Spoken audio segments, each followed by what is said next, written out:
नमस्कार, मैं गौरव जोशी श्रीमती मोहरी देवी तापड़िया गर्ल्स कॉलेज जसवंतगढ़ के इस यूट्यूब चैनल पर आपका स्वागत करता हूं। आज से हम शुरू करने जा रहे हैं इनकम फ्रॉम हाउस प्रॉपर्टी, मकान संपत्ति से आय। तो मकान संपत्ति से आय शीर्षक के प्रैक्टिकल क्वेश्चंस आज से हम सोल्व करने जा रहे हैं। तो आज हम चौथा क्वेश्चन हल करेंगे। निम्नलिखित संपत्तियों का कर निर्धारण वर्ष 2020-21 के लिए सकल वार्षिक मूल्य ज्ञात कीजिए। ग्रॉस एनुअल वैल्यू हमको ज्ञात करनी है। 3 मकान दिए गए हैं। म्युनिसिपल वैल्यूशन दी गई है इनकी 65,000 रुपये, 90,000 रुपये और 1,20,000 रुपये। इनका फेयर रेंट दिया गया है 62,000, 92,000 और तीसरे मकान का फेयर रेंट नहीं दिया गया है। स्टैंडर्ड रेंट दिया गया है पहले मकान का 75,000 रुपये, दूसरे मकान का 80,000 रुपये और तीसरे मकान का 1,40,000 रुपये। Actual rent for whole year, और जो वास्तव में किराया प्राप्त हुआ तीनों मकानों के संबंध में जो हमको पहले ऊपर म्युनिसिपल रेंट, फेयर रेंट और स्टैंडर्ड रेंट दिया गया है, और जो वास्तव में रेंट जो प्राप्त हुआ है या जो एक्चुअल रेंट होता है साल भर का वो अब दिया गया है। पहले मकान का 72,000 रुपये, दूसरे मकान का एक्चुअल रेंट नहीं है, तीसरे मकान का एक्चुअल रेंट है 1,32,000 रुपये।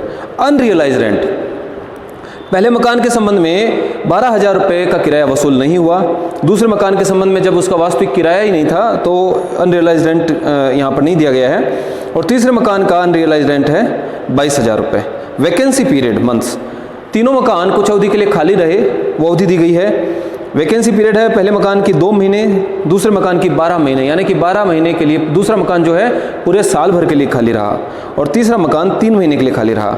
हमको सकल वार्षिक मूल्य ज्ञात करना है, कंप्यूटेशन करनी है ग्रॉस एनुअल वैल्यू की।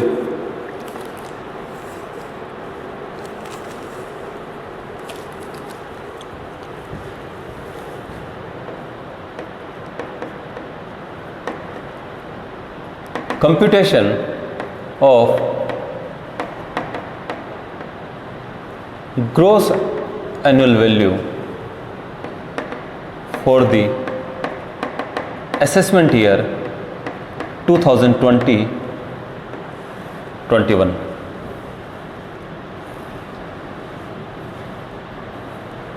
तीन मकान हैं।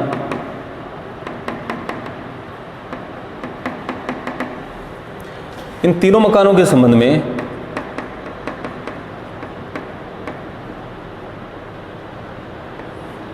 जो है म्युनिसिपल वैल्यूएशन दिया गया है। इनकम फ्रॉम हाउस प्रॉपर्टी, मकान संपत्ति से आय में हम मकान की किराए से आय की गणना करते हैं। तो इन तीनों मकानों का जो नगरपालिका मूल्य है, नगरपालिका के हिसाब से इन तीनों मकानों का एक वर्ष का क्या किराया होना चाहिए वो दिया हुआ है। पहले मकान का है 65,000 रुपये, ये चौथा क्वेश्चन है। तो पहले मकान का म्युनिसिपल वैल्यूएशन है 65,000 रुपये, दूसरे का 90,000 रुपये और तीसरे का 1,20,000 रुपये। तो नगरपालिका के हिसाब से जो है पहले मकान का मूल्य होना चाहिए 65,000 रुपये, दूसरे का जो साल भर का किराया होना चाहिए 90,000 रुपये और तीसरे मकान का होना चाहिए 1,20,000 रुपये।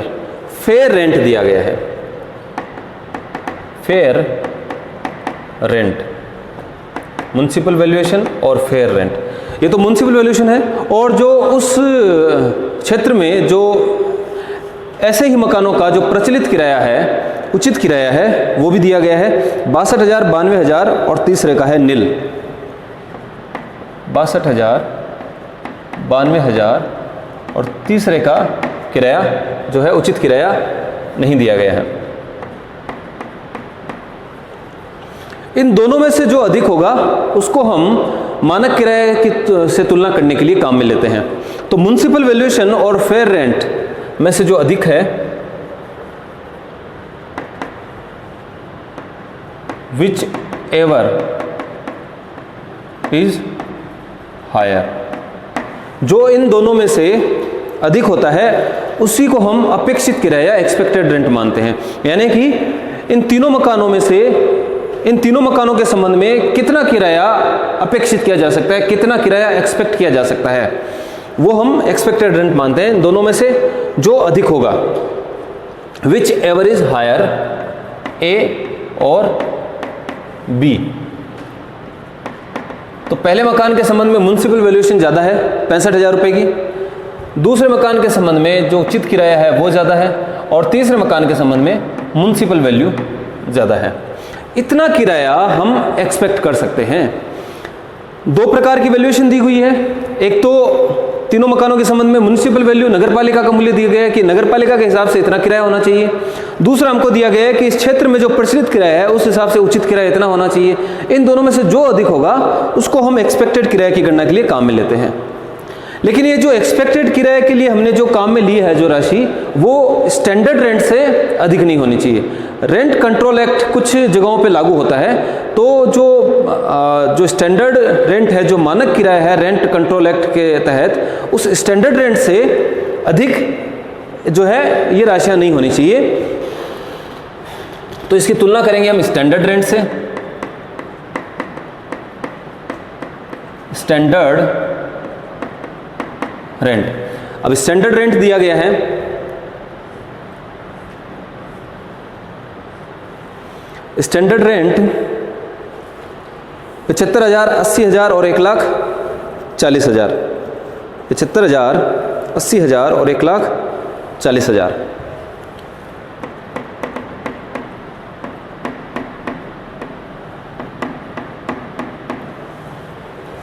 यानी कि 65,000, 92,000 और 1,20,000 हम किराए की आशा कर सकते हैं, अपेक्षित किराया मान सकते हैं इन तीनों मकानों के संबंध में। लेकिन इन क्षेत्रों में जो स्टैंडर्ड रेंट है, जो रेंट कंट्रोल एक्ट के तहत जो मानक किराया दिया गया है, वो है 75,000, 80,000 और 1,40,000। यानी कि जो अपेक्षित किराया है वो कभी भी मानक किराए से ज़्यादा नहीं होना चाहिए। रेंट को, किराए को कंट्रोल किया जाता है रेंट कंट्रोल एक्ट के द्वारा, जिससे कि जो किराएदार है उसका शोषण नहीं हो पाए, शोषण से बचाया जा सके किराएदारों को। इसलिए कभी भी किराया जो है स्टैंडर्ड रेंट से अधिक नहीं होना चाहिए। तो इन तीनों मकानों का जब मूल्यांकन करने जाएं तो जो है अपेक्षित किराया कभी भी स्टैंडर्ड रेंट से अधिक नहीं होगा। तो एक्सपेक्टेड रेंट क्या होगा? एक्सपेक्टेड रेंट क्या होगा? विच एवर इज लोअर, इन दोनों में से जो कम हो, इसको सी कर देते हैं, इसको डी लिख देते हैं। तो जो सी है और डी है, इन दोनों में से जो कम हो वो एक्सपेक्टेड रेंट होगा। स्टेप 1 है अपेक्षित किराया ज्ञात करने के लिए, स्टेप 1 है ये, विच एवर इज लोअर, सी और डी। तो इन दोनों में से कम राशि है 65,000 रुपये, इन दोनों में से कम है 80,000 रुपये। यानी पहले मकान के संबंध में 65,000 रुपये कम है, दूसरे मकान के संबंध में जो स्टैंडर्ड रेंट है वो कम है, और तीसरे मकान के संबंध में जो उचित किराया और म्युनिसिपल वैल्यूएशन में से जो राशि थी वो राशि मानक किराए की तुलना में कम है। तो अपेक्षित किराया है तीनों मकानों का, पहले मकान का है 65,000, दूसरे मकान का है 80,000 और तीसरे मकान का है 1,20,000।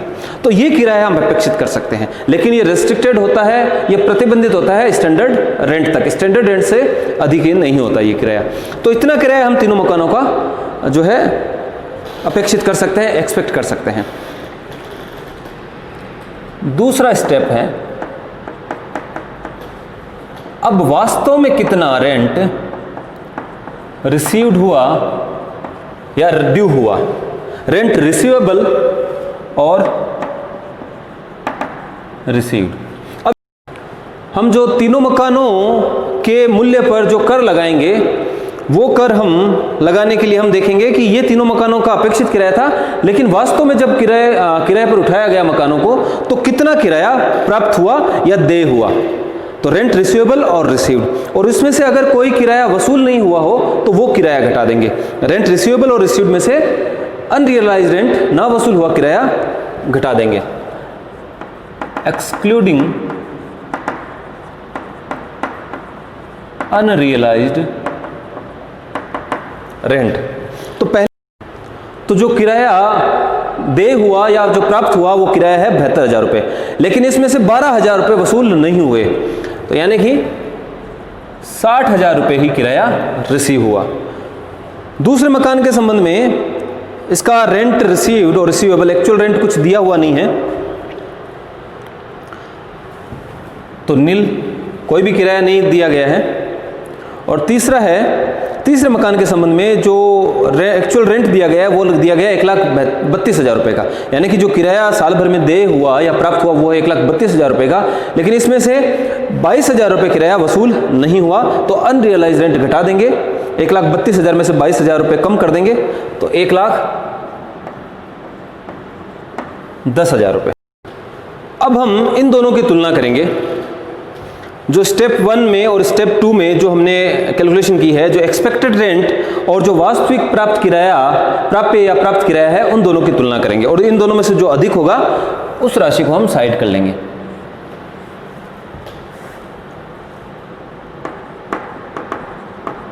Which ever is higher, step 1 और स्टेप 2।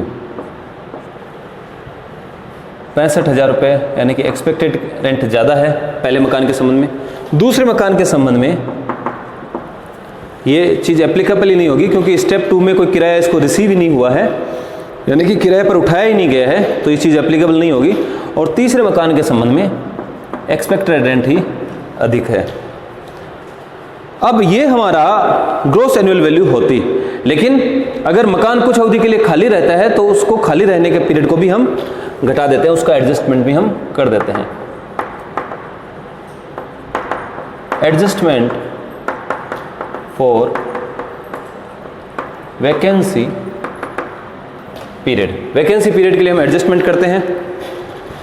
तो वैकेंसी पीरियड का रेंट हम कैलकुलेट करेंगे। रेंट फॉर वैकेंसी पीरियड, खाली रहने की अवधि का जो किराया है, तो पहले मकान के संबंध में पूरे साल भर का किराया है 72,000 रुपये, और जो पहला मकान है वो 2 माह के लिए खाली रहा, 12,000 रुपया जो है वैकेंसी पीरियड का किराया। इस किराया का हम एडजस्टमेंट करते हैं।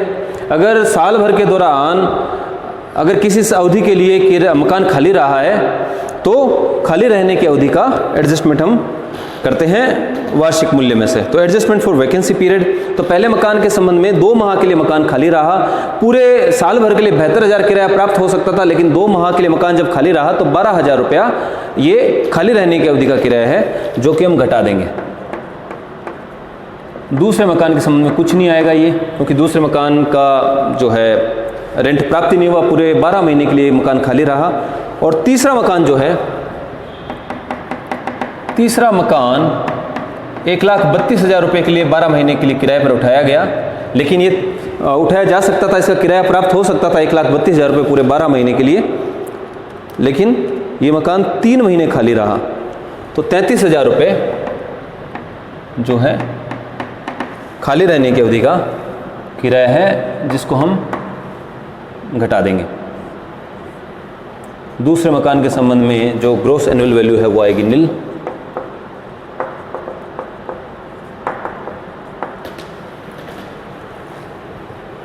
दूसरे मकान के लिए ये जो आएगी राशि 53,000 रुपये। पहले मकान का जो ग्रॉस एनुअल वैल्यू है वो 53,000 रुपये, दूसरे मकान का ग्रॉस एनुअल वैल्यू है नील, और तीसरे मकान की 1,20,000 में से 33,000 रुपये माइनस कर देंगे तो 87,000 रुपये, 87,000 रुपीज़ तीसरे मकान की ग्रॉस एनुअल वैल्यू है। एक बार हम इसको दोबारा से देख लेते हैं कि हमने क्या किया। 3 मकान दिए गए हैं, तीनों मकानों के संबंध में नगरपालिका मूल्य और उचित किराया दिया गया है। तो मकान का मूल्यांकन करने के लिए, मकान संपत्ति का मूल्य ज्ञात करने के लिए जो म्युनिसिपल वैल्यूएशन है और जो फेयर रेंट है, इन दोनों में से जो अधिक हो उस राशि को हम साइड कर लेते हैं। तो इन दोनों में से जो अधिक है उसको हमने साइड कर लिया है, whichever is higher, A और B, whichever is higher, इसको अलग कर लिया। फिर इस राशि की तुलना हम करते हैं स्टैंडर्ड रेंट से, मानक किराए से। तो मानक किराए से हमने तुलना की इन राशियों की, और कभी भी अपेक्षित किराया जो है मानक किराए से अधिक नहीं होना चाहिए। तो जब हमने इन दोनों की तुलना की तो इन दोनों में से जो कम राशि है, इन दोनों में से जो कम राशि है वही राशि ली जाएगी।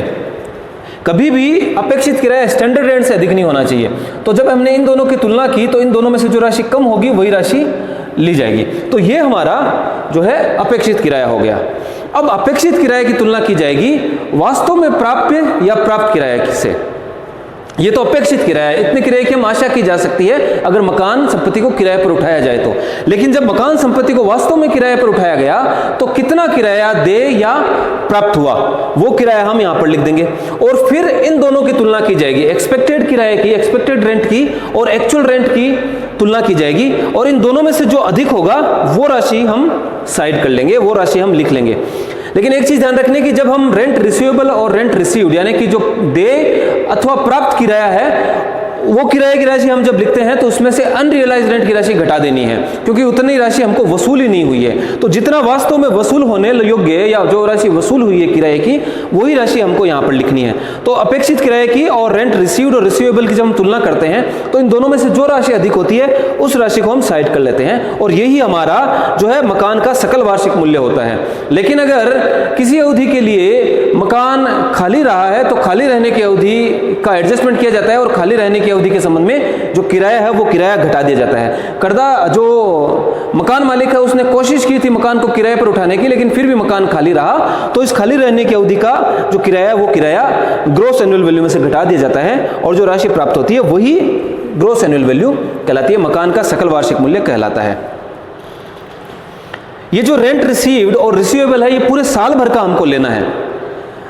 2 महीने के लिए मकान खाली रहा तो इसका मतलब ये नहीं कि हम पहले ही एडजस्टमेंट कर दें, रेंट रिसीवेबल और रिसीव्ड के समय ही हम इसका एडजस्टमेंट करके यहां पर अपेक्षित किराए से तुलना कर दें, ऐसा नहीं करना है। जब हमें अपेक्षित किराया पूरे 12 माह का लिया है, पूरे 12 माह का हमने अपेक्षित किराया लिया है, हमने ये माना है कि अगर मकान को किराए पर उठा दिया जाए साल भर के लिए तो हमको ये इतना किराया प्राप्त हो सकता है, इतना किराया एक्सपेक्टेड है, अपेक्षित है। तो फिर हमको रेंट रिसीव्ड और रिसीवेबल भी पूरे 12 माह का ही लेना है, पूरे 12 माह का ही लेना है। हाँ, इतना जरूर है कि रेंट रिसीवेबल और रिसीव्ड में से अनरियलाइज्ड रेंट को घटा देना है, क्योंकि अनरियलाइज्ड रेंट हमको प्राप्त नहीं हो पाया, उसकी अब संभावना भी नहीं है। लेकिन ये लेना पूरे 12 माह का है। अगर कोई मकान खाली रहा है तो खाली रहने की अवधि का एडजस्टमेंट हम बाद में करेंगे, पहले अपेक्षित किराया और रेंट रिसीवेबल और रिसीव्ड की तुलना करेंगे और फिर जो राशि अधिक होगी उस राशि में से हम खाली रहने की अवधि का किराया घटाएंगे। तो आज के लिए इतना ही। आज की क्लास में हमने देखा कि किस प्रकार से ग्रॉस एनुअल वैल्यू की गणना की जाती है, इसके संबंध में एक प्रैक्टिकल क्वेश्चन हल किया है और मकान संपत्ति से आय के संबंध में जितने भी जो थ्योरेटिकल कॉन्सेप्ट थे सारे कॉन्सेप्ट हमने पिछली क्लासेज में पढ़ चुके हैं। अब हम आज की क्लास से हम जो है मकान संपत्ति से आय शीर्षक की के प्रैक्टिकल क्वेश्चन सोल्व करेंगे, जिनमें हमने आज पहला चौथा क्वेश्चन आज हमने इस क्लास में सोल्व किया है। आज के लिए इतना ही। मैं आशा करता हूं कि आज की क्लास में हमने जो भी पढ़ा आपको अच्छे से समझ में आया होगा। इस वीडियो को लाइक कीजिए, शेयर कीजिए, हमारे YouTube चैनल को सब्सक्राइब कीजिए। धन्यवाद।